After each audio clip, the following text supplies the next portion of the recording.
John Higgins ultimately, but it promises to be another cracking matchup. Ricky Walden, Steve, is a player who perhaps has taken his game to another level, because even though he's won in Shanghai, very important tournament, this is another difficult level that he has to lift his game to.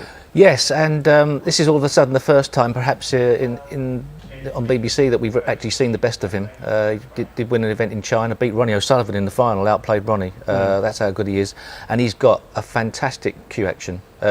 He doesn't look technically perfect. Both his legs are bent. That's sort of a strange look to it. Yeah. But when he hits the ball, when he pulls the cue back and when he hits the ball, it's beautiful to watch.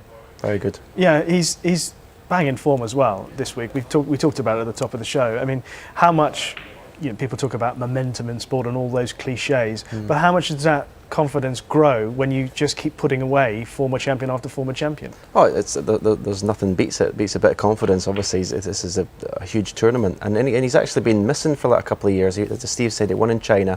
He got into 16 briefly, and he's sort of like not been seen a lot. But obviously, he's coming back to form. But I just don't know, where are they? They're not even practicing. Got a semi-final tomorrow. Don't need to.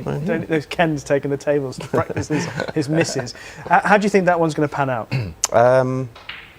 It's tough to call. Obviously, Mark Allen's a tremendous, ferocious performer. The last frame last night, he was, when you get him in those situations, backs.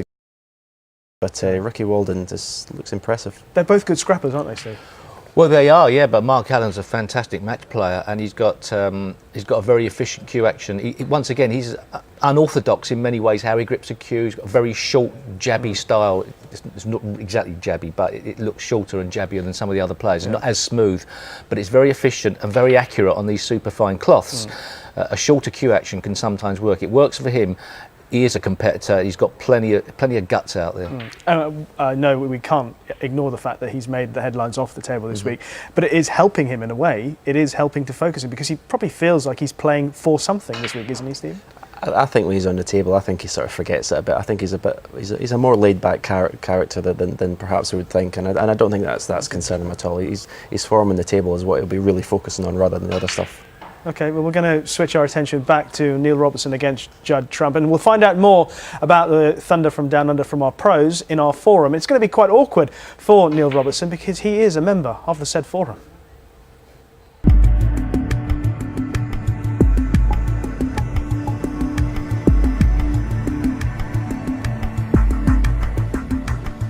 When you see some people walking around the table, you take an instant dislike to them, that sort of look of aloofness and arrogance. It reminds me of Stephen and Neil. Well, it's a compliment. Walking around the table. I think he's definitely got an aura about him when he walks around, and I think I said a couple of times, obviously the last 3 or 4 years, Neil's become quite a prolific winner. The days of people, like us winning 5, 6, 7 tournaments a season have long gone. Win 2 or 3 tournaments a season, you've had a fantastic season. So such an improved player, I think, from sort of 5 or 6 years ago. Now, as I say, he's just a proven winner. When you're playing him, obviously, the likes of me, not necessarily going to be playing him in the final stages of events like you may be. You know he's not going to crumble. No, I mean, I've known Neil for quite a few years now. We moved to Leicester maybe 10 or 11 years ago, I think it was. And we lived together for a period of time when Neil was first on the tour. So, I mean, I used to practice with him a lot at Willie Thorne Snooker Club. And back then, he'd probably even say himself, he was obviously a great potter, which he still is today. He used to score well, but I think he used to probably push the boat out a little bit too much. In the first season, he even said that to me, that was probably why he fell off the tour, because he was probably taking on too many shots. But I mean, like Stephen says, the last few years he's proved what a class player he is. I mean, winning the World Championships. I mean, like, you could switch the TV on, and I mean, I could watch him and you wouldn't know whether he was winning or losing. He's got a great temperament, and I think that's huge in snooker.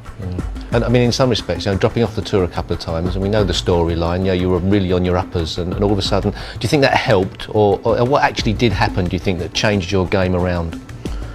Yeah, I think in some ways I was very much a late developer. I think one of the problems I had was living in Australia and not playing with a lot of world-class players. Although the standard of amateur snooker in Australia is very high, it's a completely different level to playing with top professional players. And that was something I always lacked, was that I was always flying from Australia over to the UK and to play in tournaments with very little sort of match practice. So It all sort of seemed to change for me when I moved to Cambridge in 2003, when I was practicing with Joe Perry every day, and players like Mark King and stuff like that, and learning a lot of really good match snooker, and I just sort of built on that, really.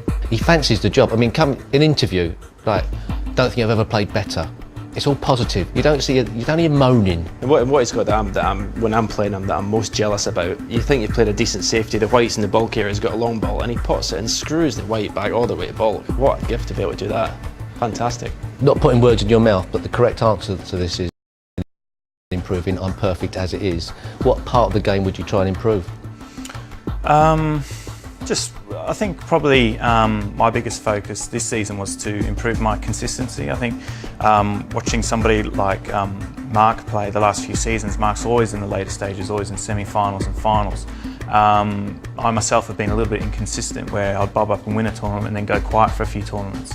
So this season was just to practice really hard and just try to get to the later stages as much as possible.